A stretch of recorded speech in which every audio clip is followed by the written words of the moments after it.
মুসা আলাইহিস সালাম আল্লাহর সাথে সরাসরি কথা বলতেন। ওয়া কাল্লামাল্লাহু মুসা তাকলিমা। সুবহানাল্লাহ পড়েন, আওয়াজ তুলে সবাই বলেন সুবহানাল্লাহ। এখন বনি ইসরাইল হচ্ছে পৃথিবীর সবচেয়ে গোয়ার জাতি। তারা বলে, মুসা তুমি যে আল্লাহর সাথে কথা বলো আমরা তো দেখি না, তুমি যে কথা বলো আমরা তো শুনি না, তো কি করতে হবে? বনি ইসরাইল বলে, আমাদের মধ্য থেকে 70 জন নিয়ে যাইতে হবে তোর পারে। ওরা আয়েশা যদি কয় হয় আমরা শুনছি, তাহলে বিশ্বাস করব। কত বড় ডাকাত দেখছেন বনি ইসরাইল। এদের যে গোয়ার জাতি নাই, এত গোয়ার তুমি করেছো মুসা আলাইহিস সালামের সাথে। তুমি যে আল্লাহর সাথে কথা বলে আমরা তো দেখি, কি করব? 70 জন আমাদের বন্ধু বান্ধব যে যদি দেখে তারা বলবে ওকে আসো, 70 জন আসো। 70 জন নিয়ে গেল।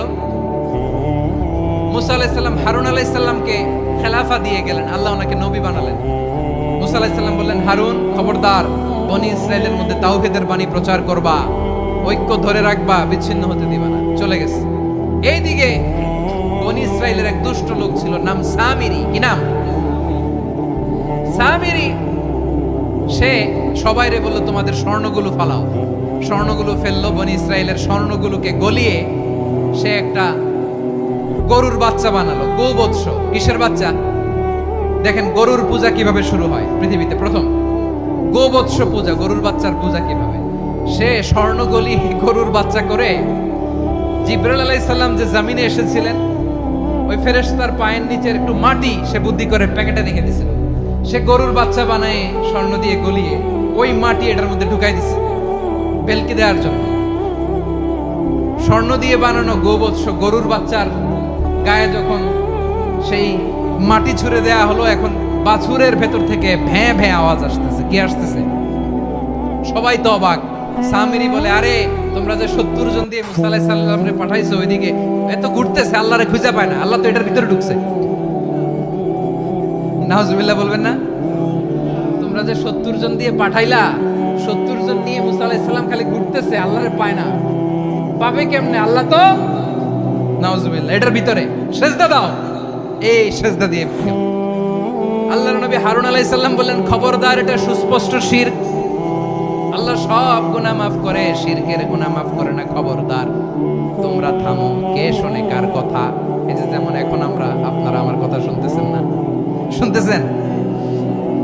হারুন আলাইহিস সালাম বললেন, খবরদার, এই শিরকি কাজে তোমরা সংযুক্ত হয়ো না। তোমাদেরকে কি মনে নাই আমার ভাই মুসা আলাইহিস সালাম কি বলছে? আল্লাহ শিরক মাফ করে না। খবরদার, শিরক করো না, আল্লাহরে ভয় করো।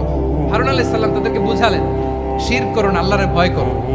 শুধু এতটুকুই তিনি বুঝালেন, দাওয়াতি কাজ পালন করলেন, কিন্তু প্রতিরোধ করেন নাই, সশস্ত্র সংগ্রামে লিপ্ত হন নাই, বাধা দেন নাই। কারণ গৃহযুদ্ধ বেঁধে যেতে পারে। উনি ভাবলেন, আমি যদি আমার বাহিনী নিয়ে দাওয়াত দেওয়ার সাথে সাথে প্রতিরোধ করি, আক্রমণ করি, ওরাও আমারে আক্রমণ করবে, ব্লাডশিড হবে, রক্তপাত।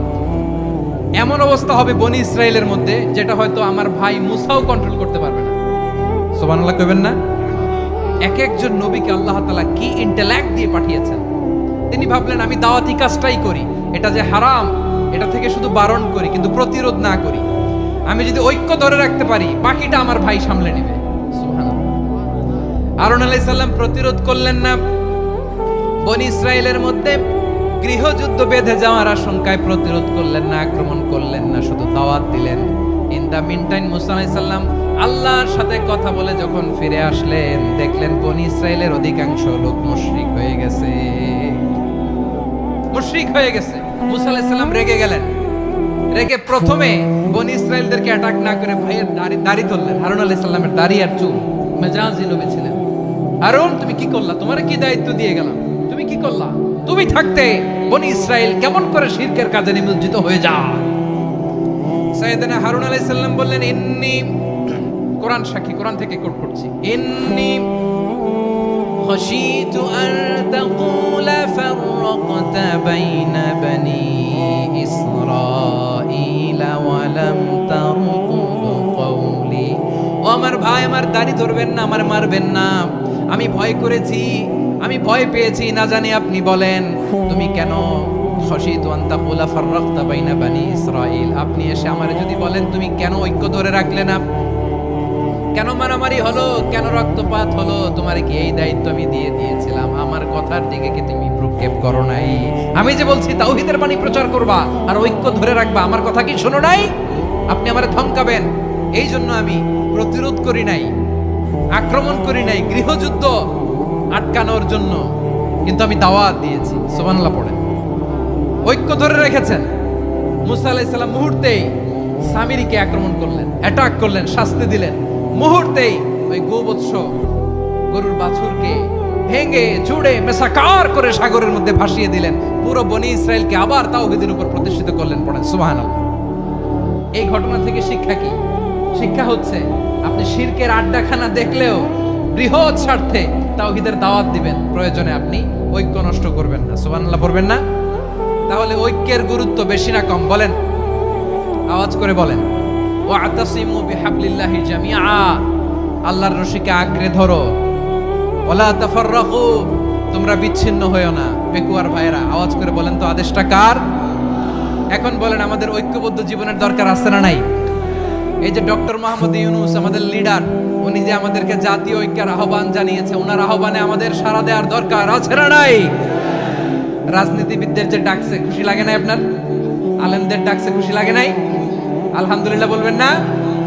আলহামদুলিল্লাহ। সবাইকে ডেকেছে, ঐক্যবদ্ধ করেছে। আমরা ঐক্যবদ্ধ থাকতে চাই, আমরা ঐক্যবদ্ধ জীবন চাই, আমরা আর কাদা ছড়াছড়ি করতে চাই না। রাজি আছেন সবাই? এখন আমরা যদি ঐক্য নষ্ট করি আমাদের কি কি সমস্যা, কি ক্ষতি, কি কুফল? অনৈক্যের কুফল কি? কয়েকটা কুফলের কথা বলে শেষ করব। প্রিয় ভাইরা, what are the drawbacks and disadvantages of division, social and political division in the society? Disunity. আমরা যদি বিচ্ছিন্ন হই, একে অপরের যদি মারামারি করি, একজন যদি আরেকজনের কাফের ফতোয়া দেয়, আমাদের কি ক্ষতি? শুনবেন? কথা কয় না, শুনবেন? এক নাম্বার ক্ষতি হচ্ছে আমরা যদি বিচ্ছিন্ন হই আমাদের শক্তি কমে যাবে, আমাদের পাওয়ার আমরা হারাবো। আমাদের কি হারাবো? পাওয়ার। মনে রাখবেন, যখন আমি একা থাকি তখন আমি ব্যক্তি, যখন আমরা সবাই মিলি তখন আমরা শক্তি। এই শক্তি নিয়ে আমাদের সামনে এগিয়ে যাওয়ার দরকার আছে না নাই?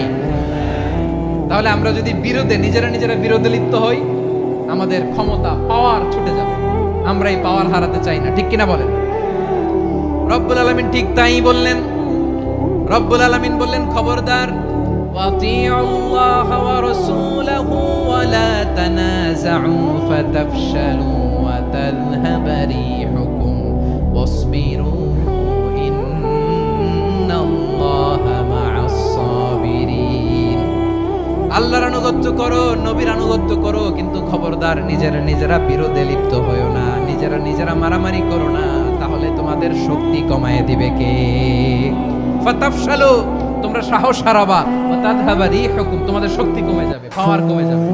তাহলে আমরা যদি নিজেরা মারামারি করি, আমরা নিজেরা যদি বিচ্ছিন্নতায় লিপ্ত হই, আমরা যদি মতানৈক্য করি, তাহলে আমাদের শক্তি কমে যাবে, ঠিক কিনা? আমরা শক্তি কমাবো। আচ্ছা, ছোট্ট একটা বাঁশের কঞ্চি যদি আপনারা দেয়, পায়ের মধ্যে ধাক্কা দিয়ে ভাঙতে পারবেন না? এরকম বাঁশের কঞ্চি যদি 20টা একসাথে জোড়া লাগায় দেয়, ভাঙতে পারবেন? কথা বোঝে নাই মনে হয়। চিকন একটা বাঁশের কঞ্চি দিলে ভাঙা যাবে না? এরকম চিকনই 20টা বাঁশের কঞ্চি একসাথে লাগাই দিলে ভাঙতে পারবেন? কারণ যখন আমি একা থাকি তখন আমি ব্যক্তি, যখন আমরা সবাই মিলি তখন আমরা শক্তি। আমরা যেন শক্তি না হারাই। আমরা বিরোধে লিপ্ত হলে আমাদের শক্তি কমে যাবে। এই হচ্ছে 1 নম্বর ডিসঅ্যাডভান্টেজ। 2 নম্বর ডিসঅ্যাডভান্টেজ হচ্ছে আমরা নিজেরা বিরোধে লিপ্ত হলে অন্যরা আমাদের মাথায় কাঁঠাল ভেঙে খাইতে সুবিধা হয়। কথা বুঝেন নাই? আমরা যদি বিরোধে লিপ্ত হই তাহলে পরাশক্তিগুলোর সুবিধা, তখন আমাদের কাউকে দিতে হবে ট্রানজিট, কাউকে দিতে হবে সেন্ট মার্টিন, কাউকে দিতে হবে দেশের অর্ধেক। চিল্লায় বলো ঠিক কিনা? নিজেদের প্রবলেম সলভ করার ক্যাপাসিটি আমাদের আর থাকবে না। আমরা যদি বিরোধে জড়াই, আমার কলিজার টুকরা পেকুয়ার ভাইরা, আমরা বিরোধ করব না, আমরা বিচ্ছিন্ন হব না। নিজেরা বিরোধে জড়ালে পরাশক্তিগুলো আমাদের মাথায় কাঁঠাল ভেঙে খায়। তখন ভারতের পিছনে দৌড়াতে, আমেরিকার পিছনে দৌড়াতে আমাদের জুতার তলা ক্ষয় হইয়া যাইবে। নিজেদের প্রবলেম সলভ করা যাবে না। আমরা যদি অন্যের পিছনে না দৌড়াতাম আর এই বিরোধকে থামাতে পারতাম, বাংলাদেশ আজকে যেখানে আছে তার কমপক্ষে 50 গুণ সামনে থাকতো। চিল্লায় বলেন ঠিক কিনা? তাহলে 1 নাম্বার ক্ষতি হচ্ছে আমাদের পাওয়ার লেস হয়ে যায়, আমরা দুর্বল হই যদি আমরা বিরোধ করি। 2 নাম্বার হচ্ছে পরাশক্তিগুলোর সুবিধা নেই। 3 নাম্বার হচ্ছে আমাদের উন্নয়ন, দেশের উন্নতি, অগ্রগতি এটা স্থবির হয়ে যায়, এটা বাধাগ্রস্ত হয়। প্রিয় ভাই, ইউনিটি, ঐক্য হচ্ছে একটা দেশের উন্নয়নের মূল ভিত্তি। দুইজন কইছে ঠিক, এদিকে এখন কয়েকজন কইছে ঠিক। ঐক্য হচ্ছে একটা দেশের, জাতীয় ঐক্য হচ্ছে কোন দেশের উন্নয়ন অগ্রগতির মূল ভিত্তি, ঠিক কিনা বলেন? ইউনিটি অফ এ কান্ট্রি, এটা হচ্ছে একটা সাস্টেইনেবল ডেভেলপমেন্ট, সোশ্যাল স্ট্যাবিলিটির জন্য এটা অনেক গুরুত্বপূর্ণ। এজন্য বিরোধের কোনো স্থান আমরা দিব না, আমরা ঐক্যবদ্ধ থাকবো ইনশাআল্লাহ বলেন। আর কখনো কাউরে কাফের বলে গালি দিবেন, তুই জাহান্নামী বলবেন, ঝগড়া লাগলে লাগাই দিবেন, তাহলে কি করবেন? মিলায় দিব। আওয়াজ করে বলেন কি করব? প্রিয় ভাইরা, এই বিরোধ গত 50 বছর তো আমরা দেখেছি, ধর্মীয় অঙ্গন বলেন, সামাজিক অঙ্গন বলেন, রাজনৈতিক অঙ্গন বলেন, এই বিরোধ আমাদেরকে শেষ করে দিয়েছে। এই 24-এর ছাত্র নাগরিক অভ্যুত্থানের পরেও যদি সেই বিরোধ আমাদেরকে খায়, তাহলে এতগুলো তাজা জেনজির রক্ত বৃথা যাবে। চিল্লায় বলো ঠিক কিনা? আমরা এই রক্তগুলো কি বৃথা দিতে চাই না, বৃথা যেতে দিতে চাই না। আমরা ঐক্যবদ্ধ থাকতে চাই। রাজি আছেন? আমরা আর কাদা ছড়াছড়ি করব না। অনেক হয়েছে আন্না, এবার থামুন। অনেক হয়েছে আন্না। প্রথমেই আমি এদেশের সম্মানিত আলেম সমাজকে বিনয়ের সাথে অনুরোধ করব, আসুন আমরা ঐক্যবদ্ধ হই। আজকের এই পেকুয়ার ঐতিহাসিক তাফসীরুল কোরআনের প্রোগ্রাম থেকে আমি সম্মানিত আমার মাথার তাজ ওলামাদেরকে জাতীয় ঐক্যের আহ্বান জানাই। পেকুয়ার এই ঐতিহাসিক তাফসীরুল কোরআনের প্রোগ্রাম থেকে আমি আমার সম্মানিত রাজনৈতিক ব্যক্তিবর্গদেরকে জাতীয় ঐক্যের আহ্বান জানাই। অনেক হয়েছে আন্না। আধিপত্যবাদকে রুখে দিতে হলে, বাংলাদেশের বিরুদ্ধে যে কোনো ধরনের ষড়যন্ত্রকে রুখে দিতে হলে জাতীয় ঐক্যের কোনো বিকল্প নাই। চিল্লায় বলো ঠিক কিনা?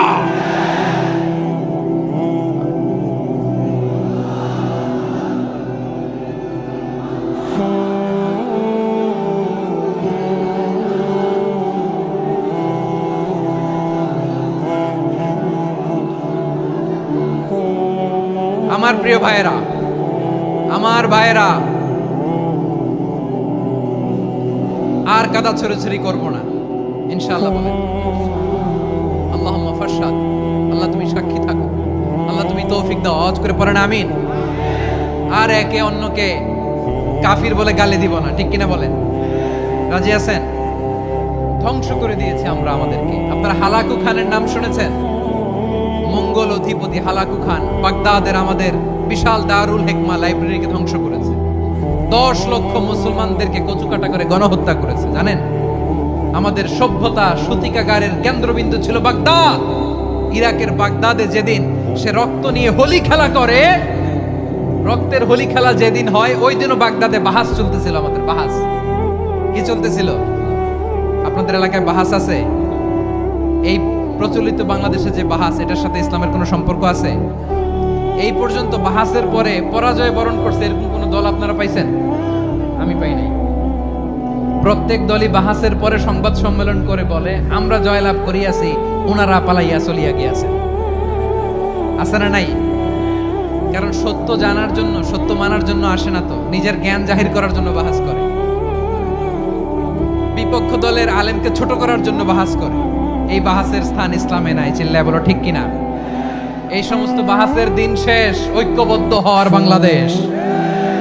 প্রিয় ভাইরা, হালাকু খান সে দারুল হিকমা লাইব্রেরি জ্বালিয়ে পুড়িয়ে এই সব দামি দামি বইগুলো, আমাদের দামি দামি ঐতিহাসিক তুরাসি ক্লাসিক বইগুলোকে দজলা নদীতে ফেলেছে। পুরা দজলা নদী কালো হয়ে গিয়েছে। 10 লক্ষ মুসলমানকে গণহত্যা চালিয়ে এই রক্তের বন্যা যখন দজলা নদীর পানিতে মিশে গিয়েছে, দজলা নদীর পানি লাল হয়ে গিয়েছে।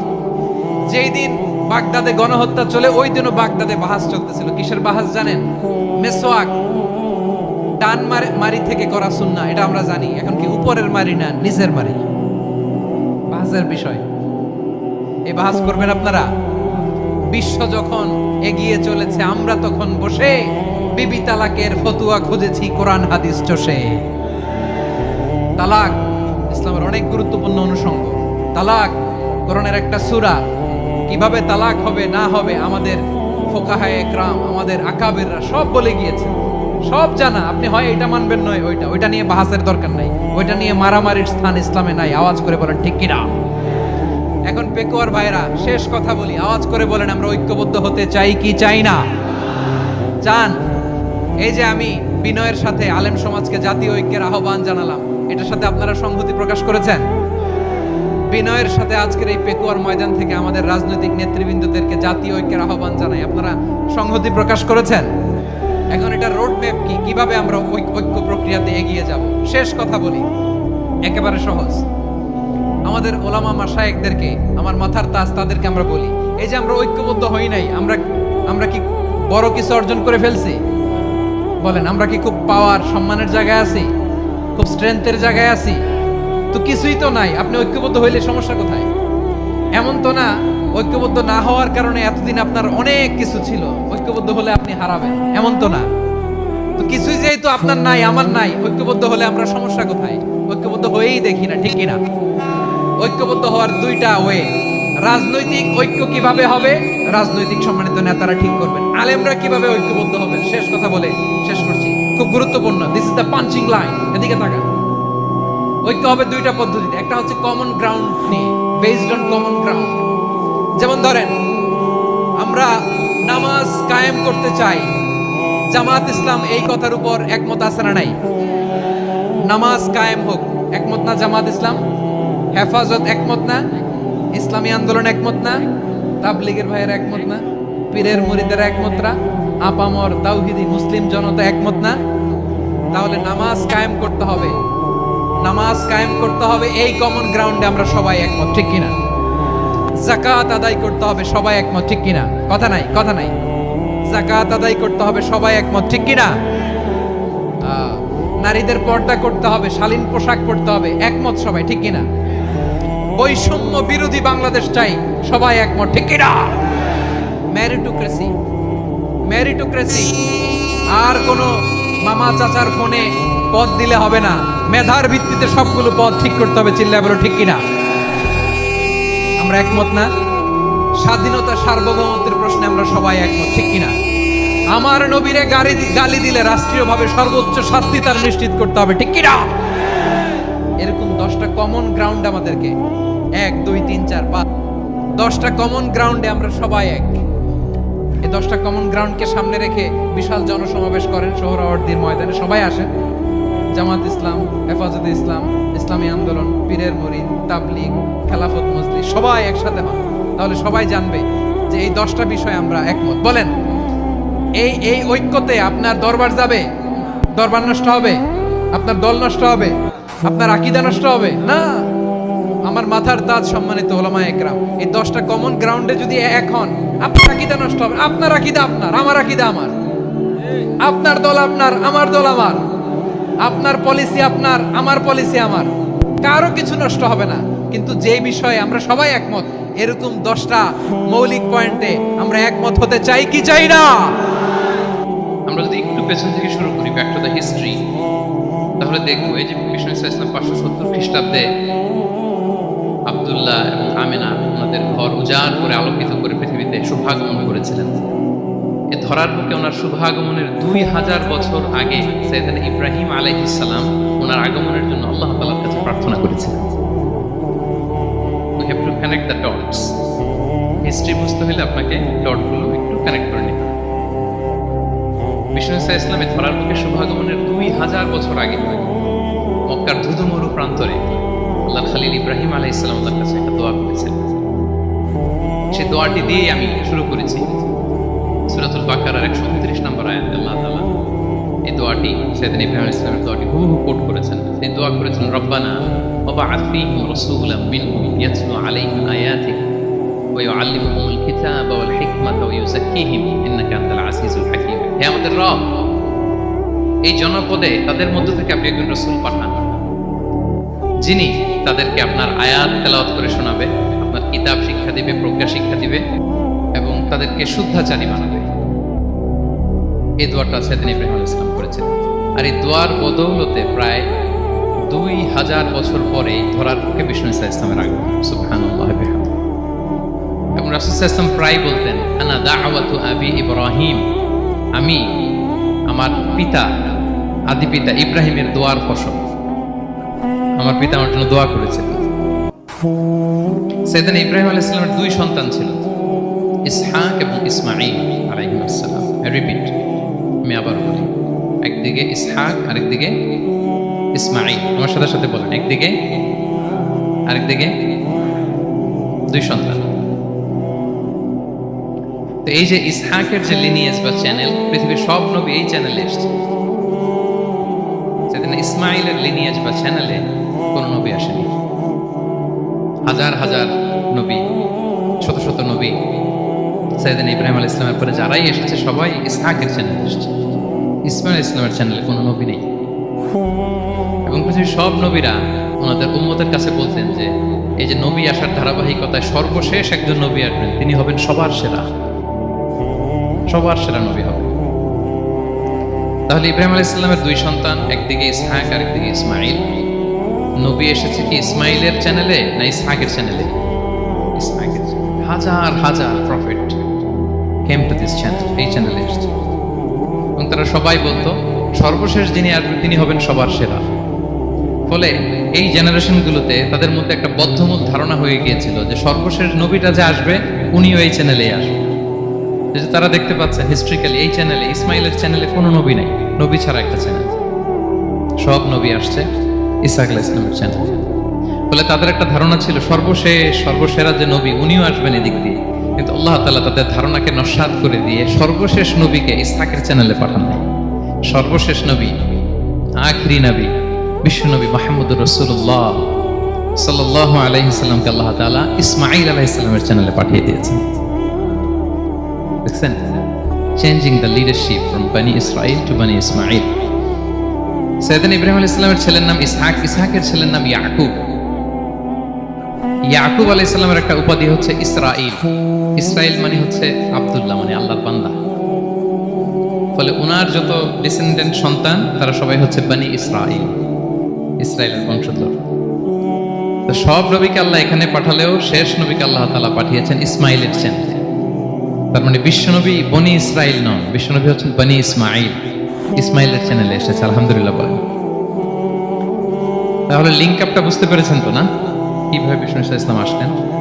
রাসূল ইসলাম প্রায় এভাবে বলতেন যে আনা দাওয়াতু আবি ইব্রাহিম, আমি আমার পিতা ইব্রাহিমের দোয়ার ফসল। তিনি দোয়া করেছিলেন মক্কার ধুধু প্রান্তরে যে আল্লাহ এই জনপদে একজন নবী দিও।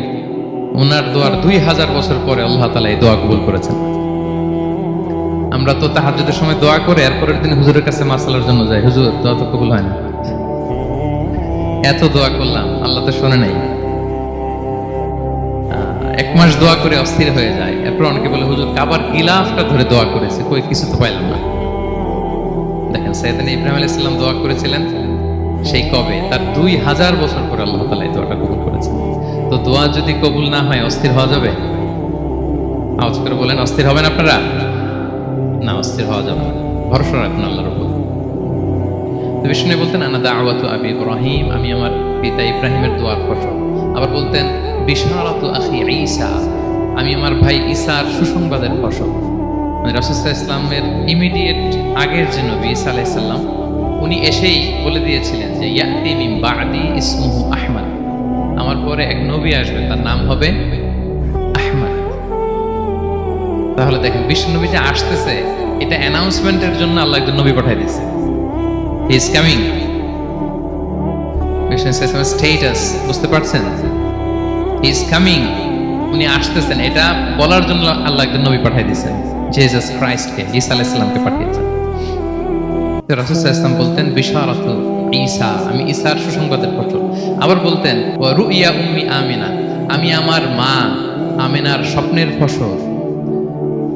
রাসূল সাল্লাল্লাহু আলাইহি ওয়াসাল্লামের মা আমিনা যখন কনসিভ করেছেন রাসূল সাল্লাল্লাহু আলাইহি ওয়াসাল্লামকে পেটে, তিনি মাঝে মাঝে স্বপ্নে দেখতেন যে ওনার পেট থেকে একটা আলো বের হয়ে পারস্য সিরিয়ার প্রাসাদগুলোর মধ্যে ঝলকানি দিচ্ছে।